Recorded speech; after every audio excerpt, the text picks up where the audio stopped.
Welcome to 10,000 Women, 10,000 Stages. Empowering women like you to amplify your voice, your message, your movement. We believe that if 10,000 new women stepped into high-level leadership platforms, we can transform the industries across the planet. 10,000 Women, 10,000 Stages. And now your host, Narissa Street. Hi, welcome. My name is Narissa Street. This is another episode of 10,000 Women, 10,000 Stages, where we feature women who are doing some amazing things in the world in an effort to help other women amplify their voices. I believe that if we engage and empower 10,000 women to get on 10,000 stages, we will permanently shift the paradigm of leadership on the planet. So today we have the amazing Kimber Hill. How are you? Hi, Narissa. I'm doing very well. Thank you for having me on 10,000 Women and 10,000 Stages. I'm excited to be here. I am excited to have you. Your story is an incredible one, and I can't wait to share it with our audience. So tell us a little bit about yourself, please. Absolutely.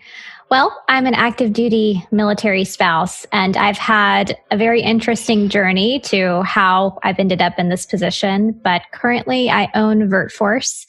Virtforce stands for the virtual workforce, and we are mobilizing active duty military spouses into virtual careers where they can work in a remote capacity and maintain their careers while they PCS. And we do that very simply put by partnering with businesses and employment partners who focus on hiring remote staff.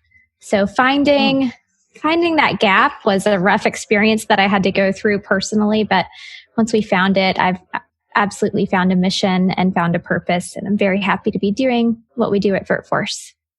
That is fantastic.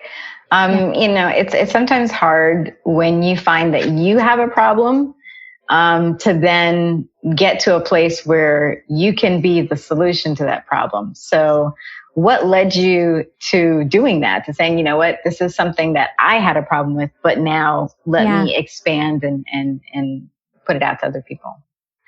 Well, I'll start by bringing you into how I found the military spouse community. And then I would love to tell you about my personal journey, because there were a lot of bumps along the way that led me to where I am today. But immediately upon marrying into the military, I looked back at my career where I had spent 6 years developing this amazing career in government contracting and in media production.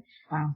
Okay, but it was very location centric, very location focused.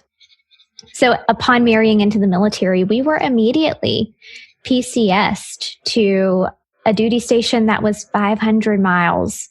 And tell us what PCS'd means. It means permanent change of station.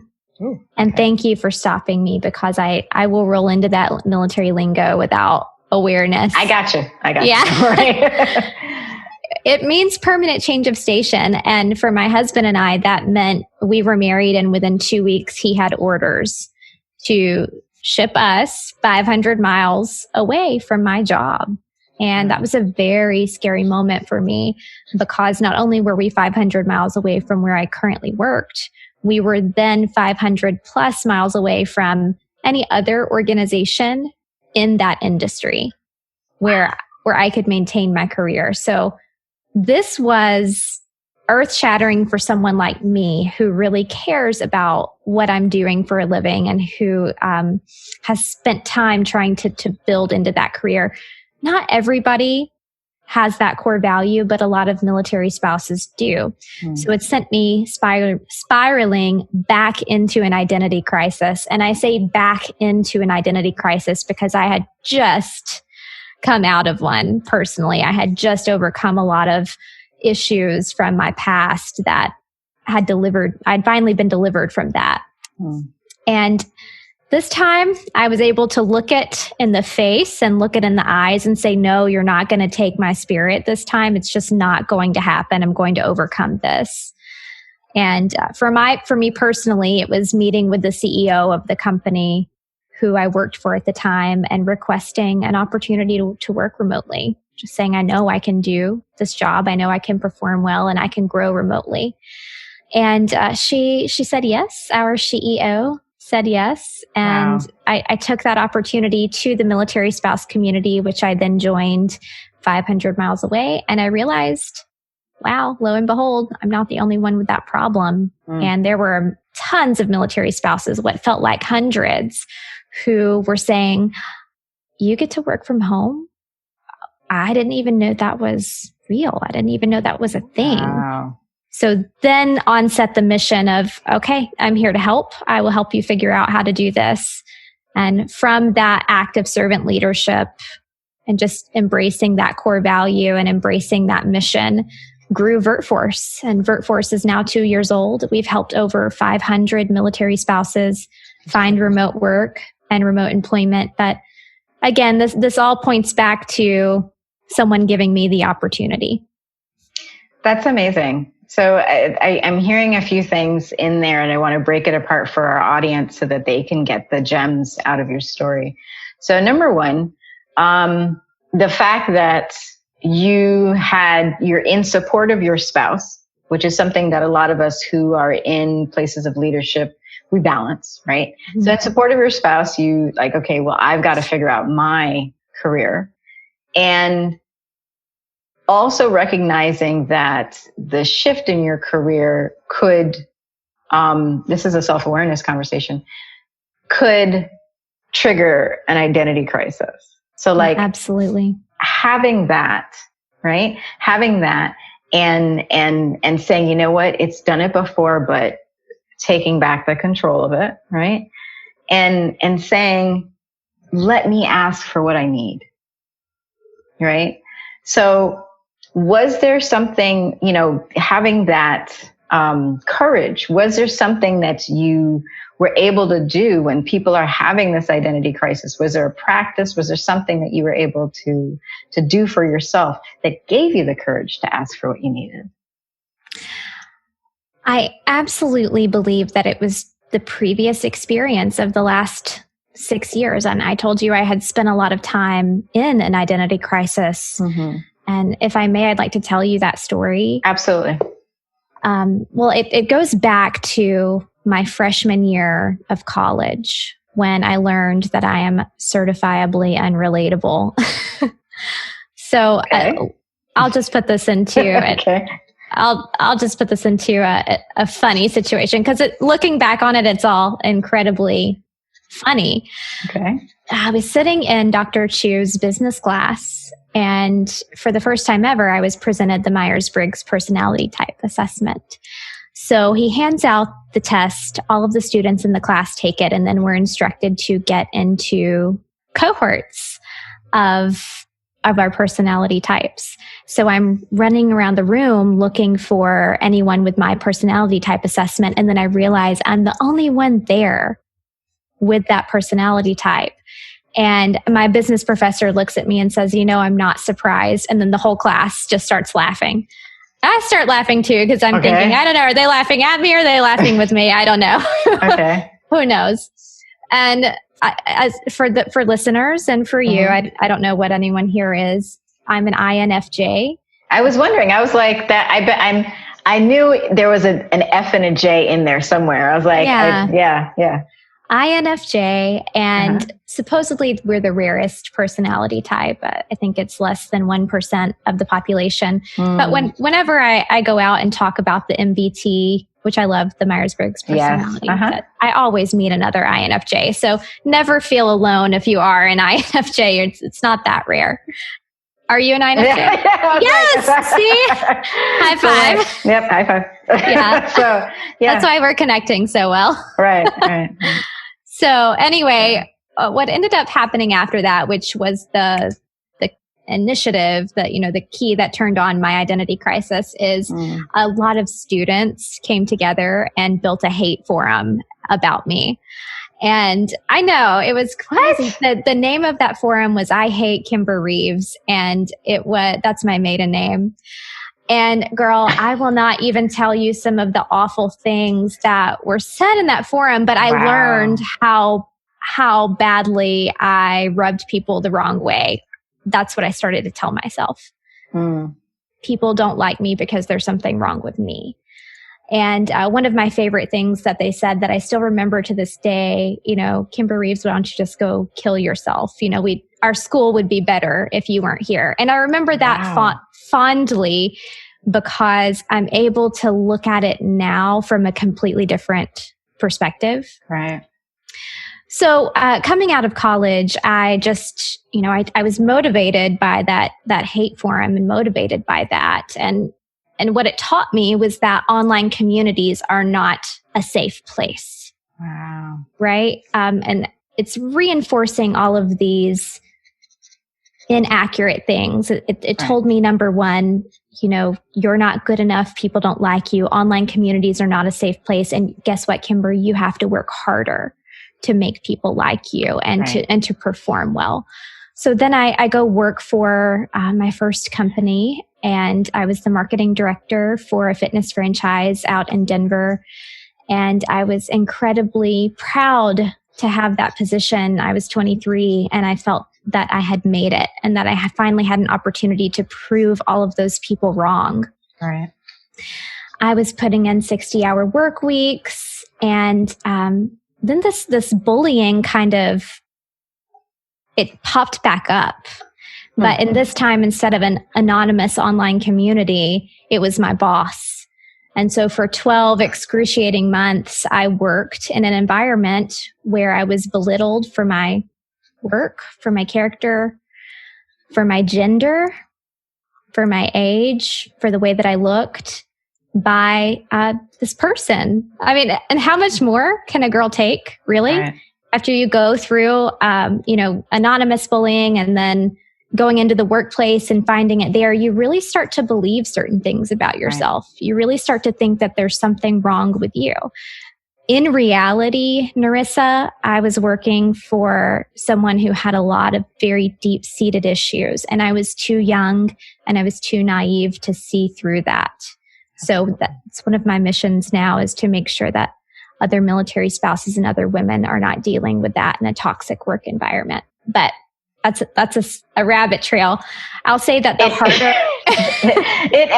and we had a talk, and we know that we've had that same experience, and that you were able to get to quickly that it's not you, it's them. I hope our listeners are really hearing that. If you feel belittled, or if you feel bullied, that you don't have to spend your time trying to prove to those people that you're worth their liking you, their approval. Right? Exactly. So, oh my goodness, please continue. Well, I will say that the harder I worked, the worse it became. It was the more I showed my value, it's as if it enraged that person more.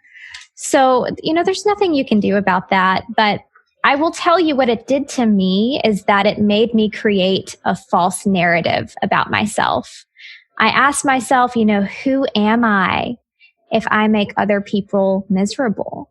And why is it that the harder I try, the harder I fail? So all of this coupled with, already not appreciating online communities and having that negative experience there, I was so far from remote work, and I was so far from building or ever being able to trust an online community that if you would have told me then that where I am now is empowering other women and bringing them to the career force from a remote capacity, I would have laughed in your face.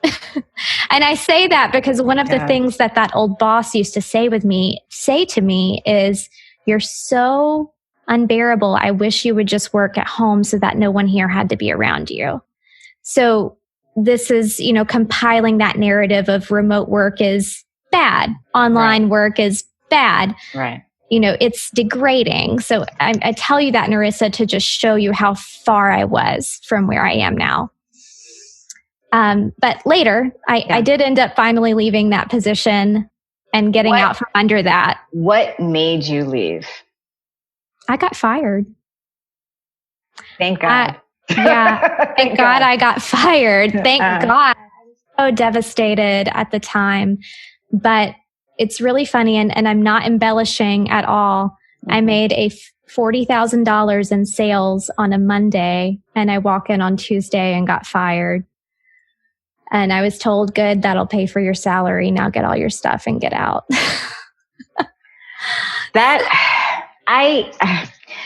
The fact that I wish that for women who are good workers, right? I wish that there was a forum to create for the insults you hear at work, just so that people understand that the bullying, the disrespectful tones, the things like that, these are not what they call microaggressions. I mean, and that was not a microaggression. That was a macroaggression. But those kinds of things are not necessary. And what it tells us is that you were this powerful light, and that they couldn't stand to be next to you because it reminded them how little of their light was showing. So that's a really great perspective. Yeah. And I try to think about that too, because we're all only human. We all make mistakes, and it can be very easy to accidentally mistreat people out of your own, mission focused concept, right? If you have a way of planning or thinking or doing things, you really have to be cognizant when you start to build a team, especially a remote team, about how does everyone learn? How does everyone interact? What does it mean to each person to be valued and treated well? But I learned a lot from that situation, and I was really grateful to get out of it. But then I went to go work for another organization. With that organization, they already had a remote team. And I went to them in 2015, and this was, the start of something very new for me. I worked for a woman. It was the first time I had ever worked for a woman CEO in an organization who had more than 200 employees. And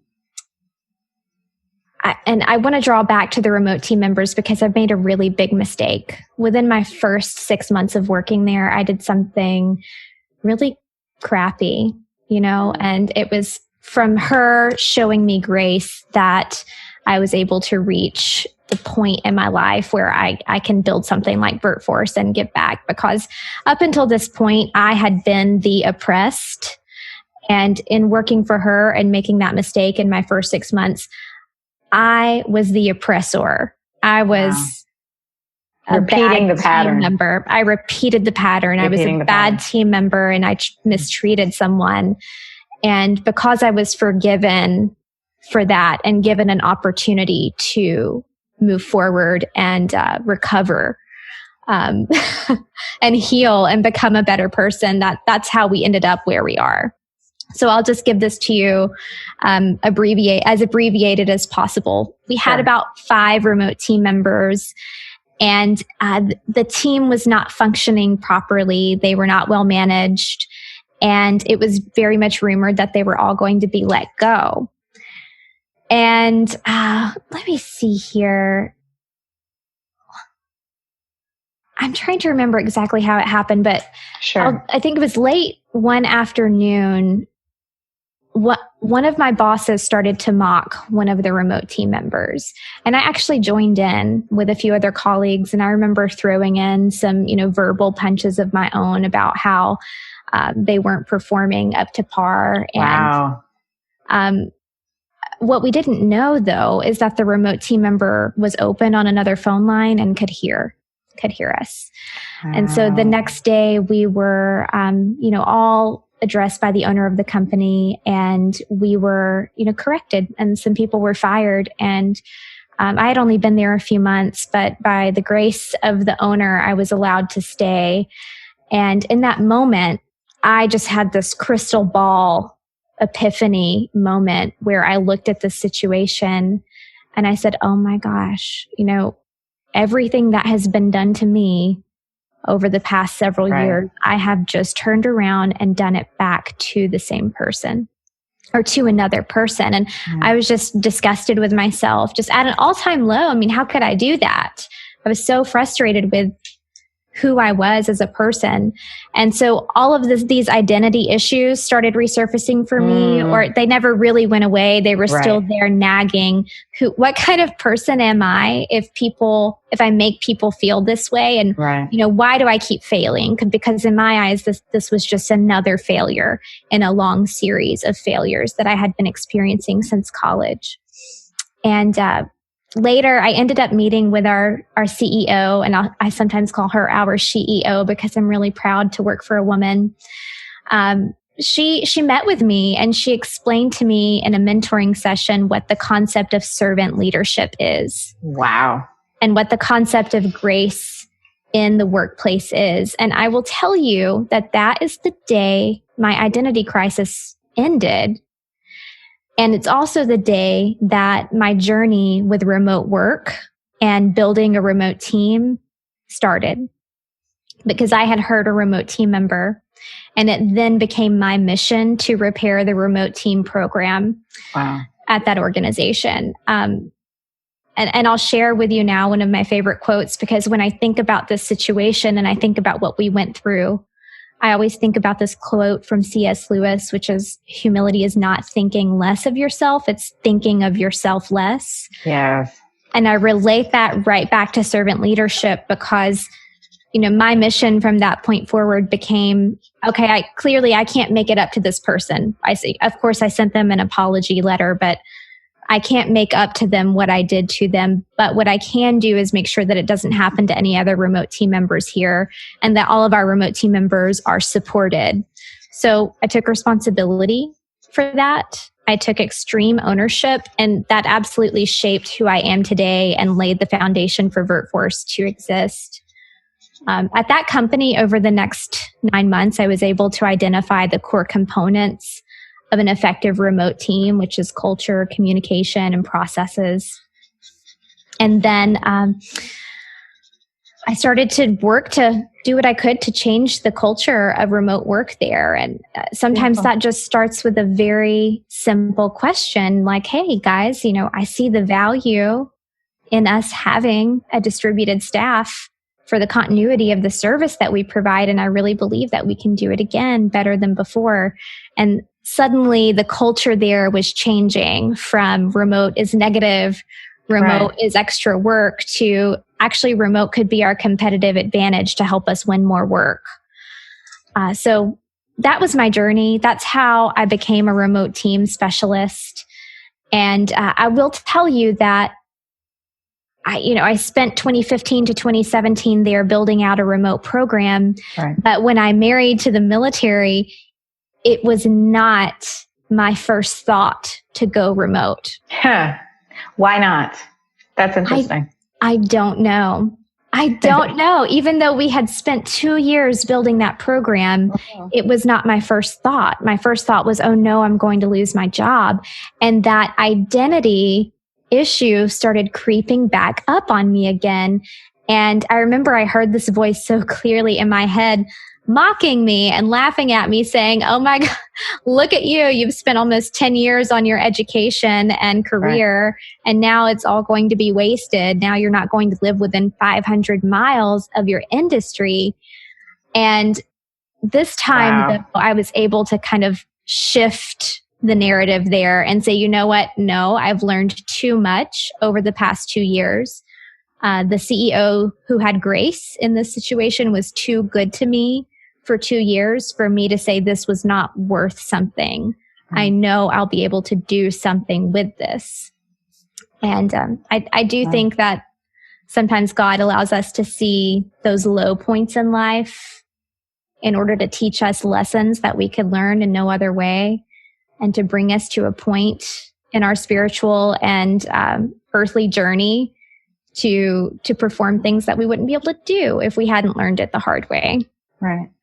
And I think when you're talking about the grace, that demonstration of grace, that experience of grace for yourself, makes it real. When we talk grace and, we read about grace in scriptures and things and things like that, it's not as impactful as when we experience it. And so you having that experience, and I think I want to make sure our audience hears it all the way through. All of the experiences that we have had thus far are arming us and equipping us for the work we have to do next.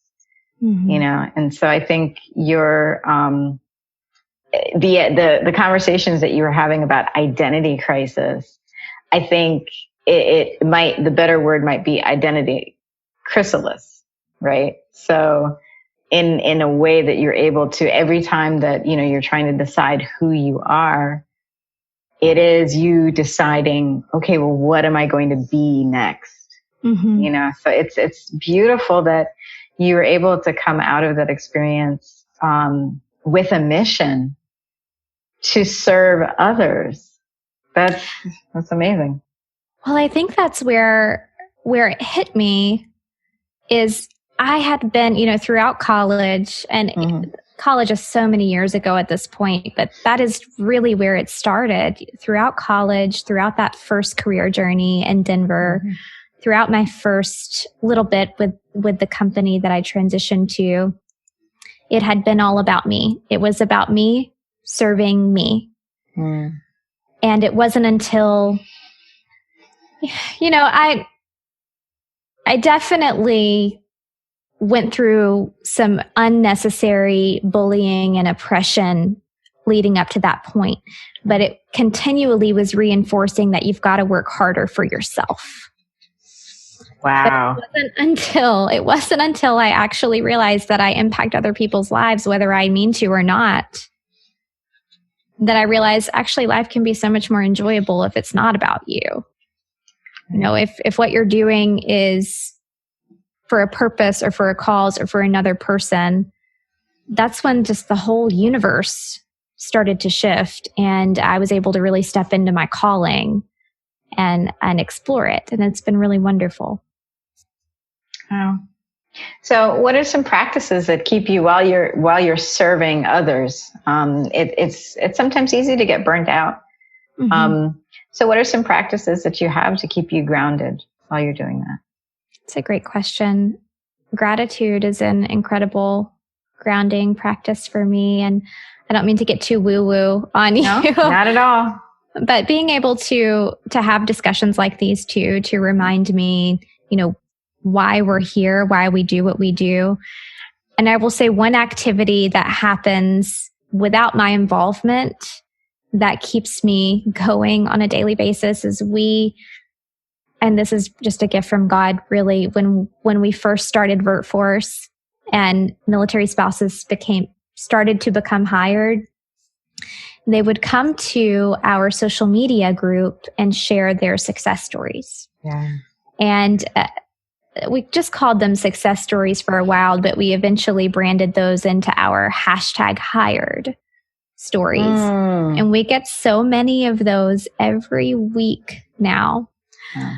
So that's something that, I have nothing to do with other than, keeping the organization running, but I don't ask for those. They just come flooding in. And I'm grateful to all of the military spouses who keep those flooding in, because I got to be 1,000% honest with you. That is the number one thing that motivates me on a weekly and daily basis.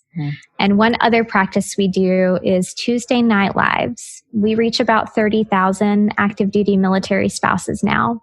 And on Tuesday nights, we go live. We go live in our social media channels and we just talk.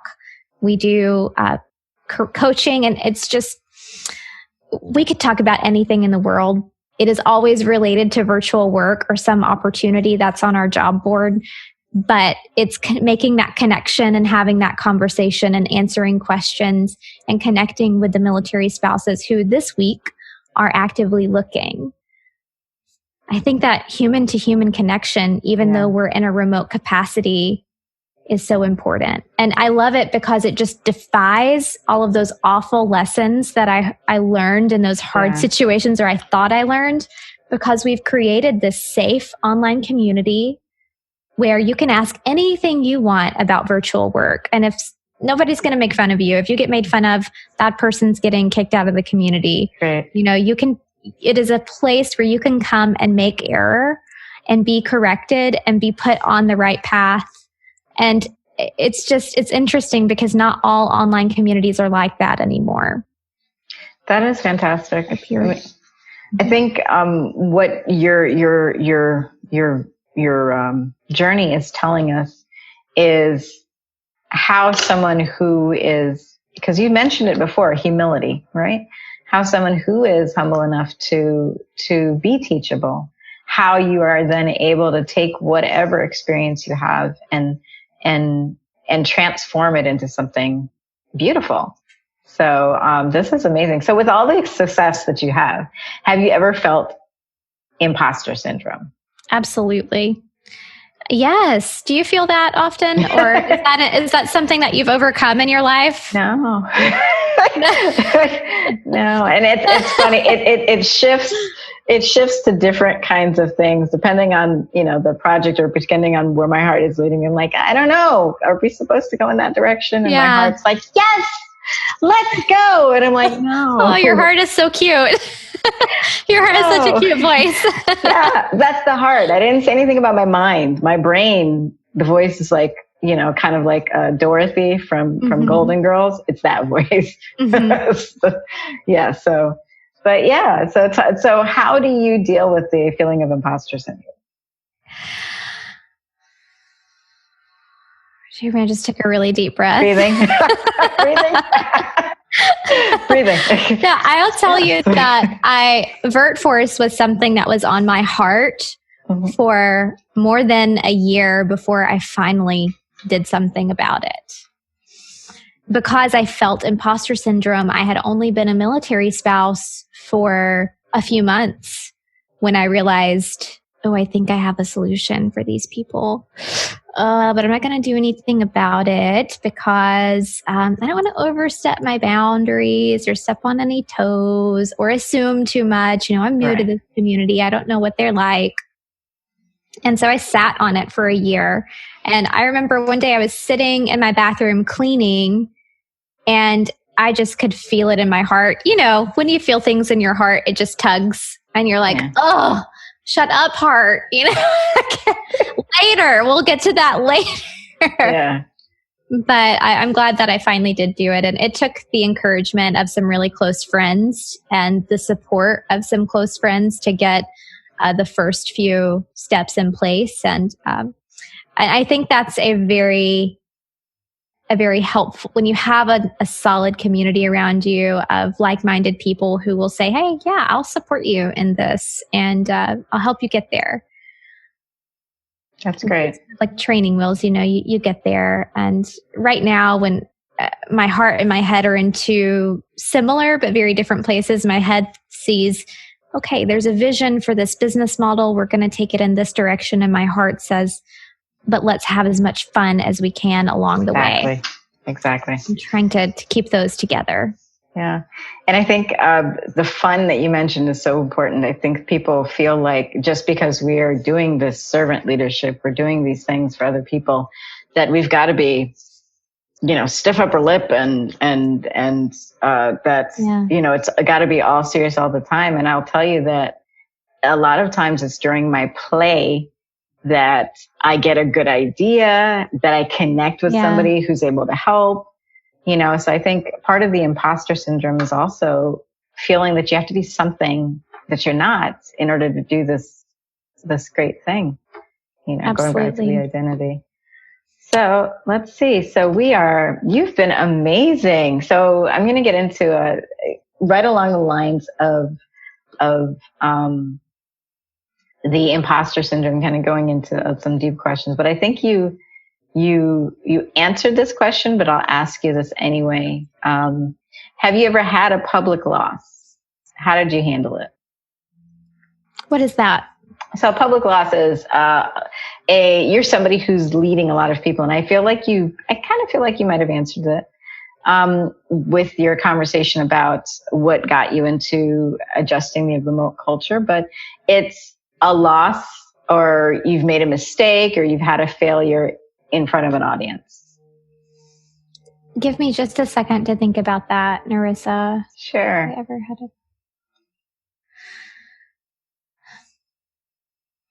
So, yes, and we touched on this story. Yeah, I mean, absolutely. We've touched on this story with what I did in my first few months of employment with the employer that I left right after leaving Denver and leaving that. Now, I want to tell you one other story, though, that motivates me. And I will just say this. I make mistakes all the time, right? Everybody does. Right now, I lead a team of 30 women, and I try to be very transparent with guys. I am not perfect, or ladies, I am not perfect. I'm going to make mistakes. So if I make one, point it out to me, show me so that I can, and I'm the first one to say thank you for clarifying. And I'll chalk that up to there's a lot going on up here. You know, if you're running an organization or trying to execute some big project, you make errors, and that's why you have a team there to support you. So yes, I do make mistakes all the time, but publicly, the biggest one that shaped me is the one that happened when I hurt somebody else. Most recent, I would say, actually, this is prior to that. I'm very public about an opportunity that I had to work for Stars. Before creating Virtforce, before marrying into the military, I went through a very long interview process with Stars, you know, the media production organization, Stars, Showtime, HBO.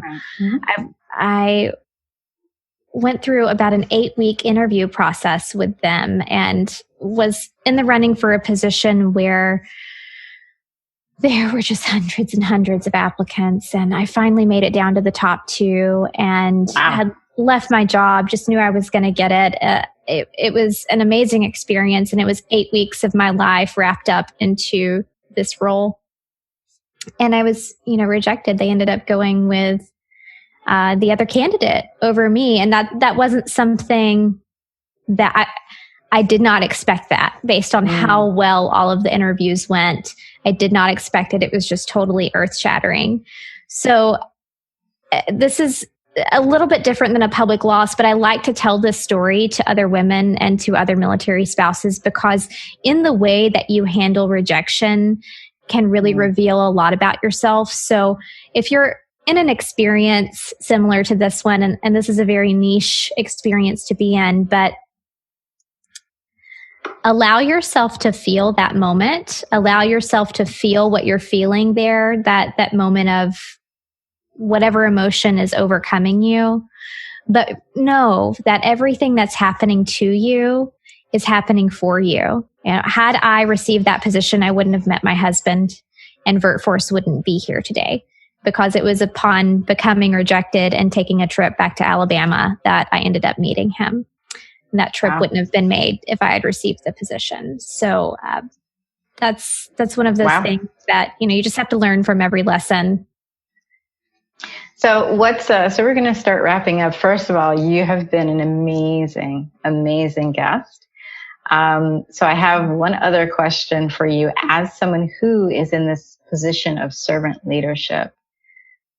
What's a skill you would recommend someone else either develop or get or learn that you feel has been invaluable to you in this space? So are we talking hard skills or soft skills? That's a great one. So whichever one you think is the most important. So you can take it however you want to. I always look at this type of a question from a career market perspective because that's what we do. And I'm going to look at it as if the listener might be a candidate. Sure. So soft skills that you need for today's career market are absolutely going to be knowing how to market yourself, knowing how to talk about yourself, and knowing how to niche yourself. So Narissa, I'm sure that you are very clear about your personal brand. You're probably very clear about which conferences you want to speak at and what things you want to talk about. So if you are a listener tuning into the show, I would want you to learn how to do the same thing for yourself, whether you're seeking to speak somewhere, whether you're seeking career advancement, whatever it be, maybe you're building your business, that you become very clear about how to talk about yourself, how to pitch yourself, and don't be afraid of that. A lot of people are afraid to embrace that part of themselves, but it's so valuable when you do. And hard skills for today's career market, you can absolutely benefit from project management skills, CRM skills. And let's leave it at that. There are some amazing CRMs out there. You could have a full-time job or a full-time freelance opportunity, or even build a business around being a CRM expert in HubSpot or Entreport or something like that. We're always in need of those. Those are some great tips. Those are some amazing tips. So the final questions, my favorite interviewer, who passed away just recently, James Lipton, he ran a show called The Actors Studio. And one of the questions that he likes, so I have a couple of questions that are inspired by him. First, your favorite quote. Okay. I think it's the one that I gave to you earlier. About humility? Yeah, it's my C.S. Lewis quote. It's that humility it's not thinking less of yourself, but it's actually thinking of yourself less. I always go back to C.S. Lewis because I resonate with a lot of these revelations that he's put pen to paper on.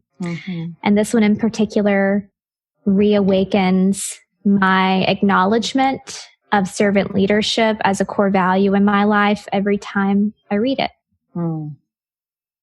It's beautiful. So one last question. So if heaven existed on earth, what would have to be in it? We'd all have to fly. I like that. I would love that. That and water that you swim in that's never too cold. Yeah. I can appreciate that. I am relatively close to the beach. So yeah. Beautiful. So do you have any parting words for us?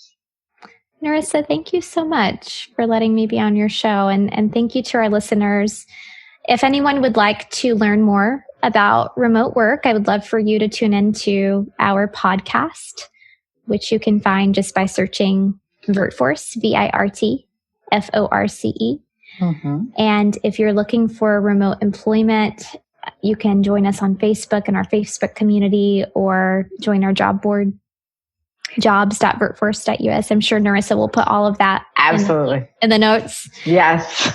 And the last thing too, if you're a business owner or just a fellow kindred INFJ or kindred spirit and you want to chat, I would love to have a conversation with you. I'll give Narissa my Calendly link. Absolutely. And you can feel free to book time. I love meeting new people. That's how we met. Absolutely. This is exactly how we met. And I'm very excited that you were open to taking the time. I know you have a community of, I think you said 30,000. Yes. So the time that you're taking to speak with us is very much appreciated. I also want to make sure that we mention, so you said again, jobs.virtforce.us. Yes. And I also want to know if there's a way that we could follow you on social media. Are there socials? Any profiles, please? Yeah, I'm on LinkedIn, linkedin.com/n/careergal with a K. And you can also find me on Facebook at Kimber Hill. So you're welcome to follow me there. And, I don't want to hop off without throwing in a plug for military spouses. If you have a position that you want to hire for, please look to the military spouse community. They are incredibly qualified talent. overeducated, underemployed. In fact, the unemployment rate is pushing 25% right now. And they're great remote workers. And they are dedicated to the support of our military in the field. They are the family backbone for our military. So that alone speaks to their sacrifice and their dedication and their value, if nothing else. So you're so right. And there are some studies out right now that indicate a military spouse with a happy and satisfying portable career increases national security. So imagine that. The spouse being happy is great for the country. Yeah. They say happy wife, happy United States. Happy United States life. That's right. So, or happy husband as well, because right. So exactly. You have been an absolute delight. We will post all of this information for our audience. I thank you so much for your time today. Thank you, Narissa. This has been very meaningful for me. Thank you for letting me share my story, giving me a platform to share this. You're welcome. Thank you for tuning in to 10,000 Women, 10,000 Stages. Share this episode with someone who needs it. Find us at 10,000women10,000stages.com.